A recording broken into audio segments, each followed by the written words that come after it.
Ad agosto era scampato ad un agguato intimidatorio, aveva da poco chiuso la sua farmacia a Palma di Montechiaro e stava facendo ritorno ad Agrigento a bordo della sua Mercedes. All'improvviso due uomini su una moto si erano avvicinati a Claudio Miceli, farmacista agrigentino, sparandogli due colpi. Miceli, presidente di Federfarma, non ci pensava su due volte e denunciava l'episodio ai carabinieri, ai quali rivelava anche di aver rifiutato una richiesta estorsiva pochi giorni prima dell'agguato. Nei suoi confronti il Comitato per l'Ordine e la Sicurezza disponeva un servizio di tutela. Ecco come spiegava ai nostri microfoni quella sua decisione di denunciare l'episodio. Erano venute delle persone così a parlare, ma non avevo dato molto peso. Poi tra l'altro il maresciallo di Palma di Montechiaro, il maresciallo Barletta, che è un mio caro amico, tra l'altro lo aveva avuto riferito da me, però ovviamente gli avevo detto di non mettere nero su bianco, perché chiaramente essendo la mia parola contro la parola di questi soggetti, ovviamente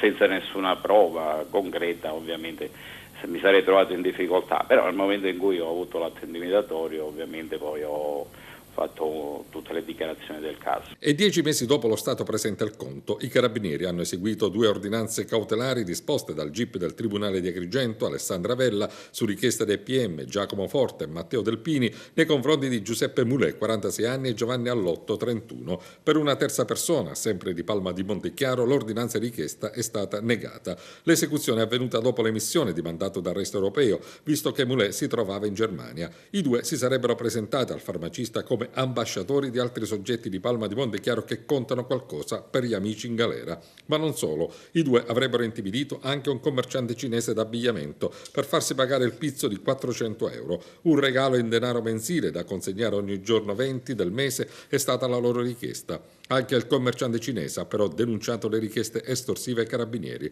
un forte segnale di cambiamento dei tempi.